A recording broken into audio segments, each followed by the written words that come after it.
أعوذ بالله من الشيطان الرجيم. ووصينا الإنسان بوالديه حسنا وإن جاهداك لتشرك بي ما ليس لك به علم فلا تطعهما إلي مرجعكم فأنبئكم بما كنتم تعملون. والذين آمنوا وعملوا الصالحات لندخلنهم في الصالحين. ومن الناس من يقول آمنا بالله فإذا أوذي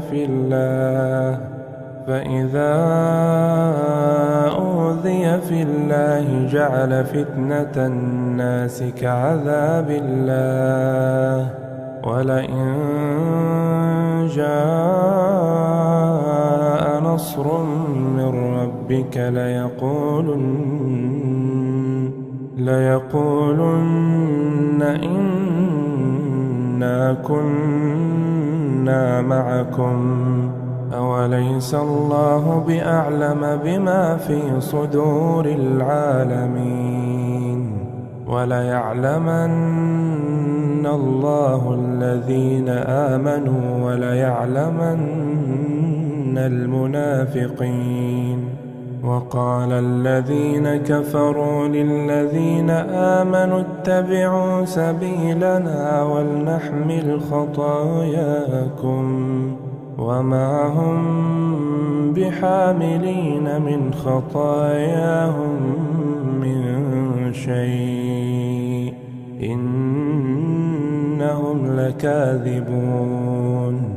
وليحملن أثقالهم وأثقالا مع أثقالهم وليسألن يوم القيامة عما كانوا يفترون.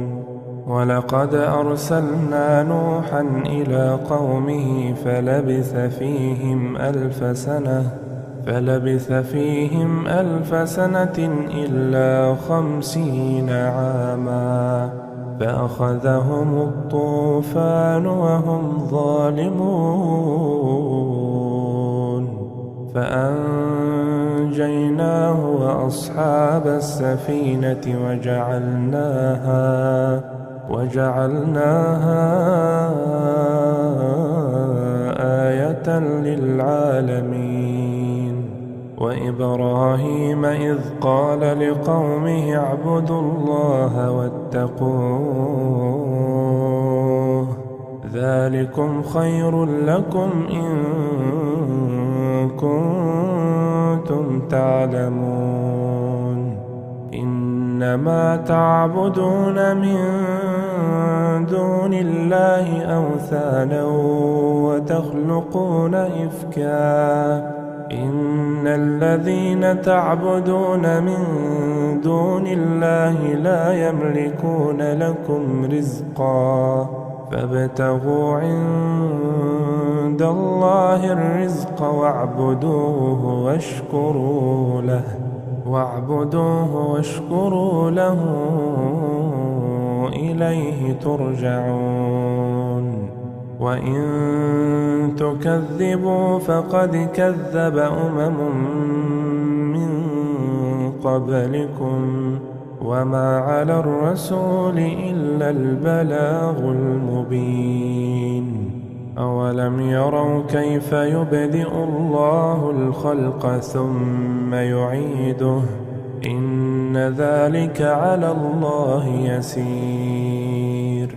قل سيروا في الأرض فانظروا كيف بدأ الخلق ثم الله ينشئ النشأة الآخرة إن الله على كل شيء قدير. يعذب من يشاء ويرحم من يشاء وإليه تقلبون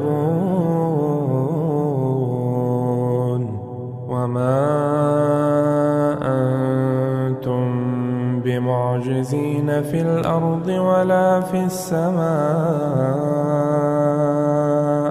وما لكم من دون الله من ولي ولا نصير والذين كفروا بآيات الله ولقائه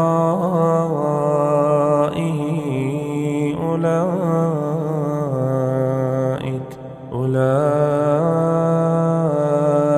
يئسوا من رحمتي وأولئك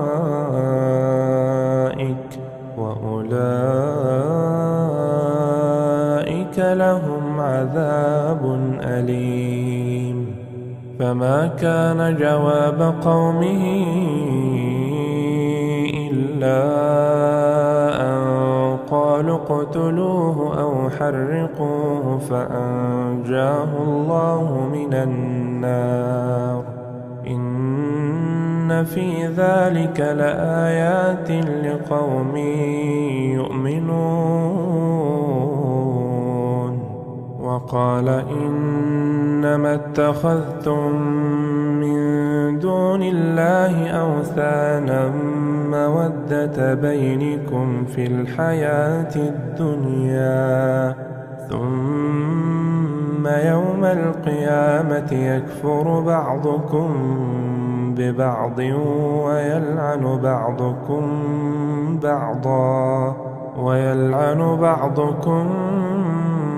بعضا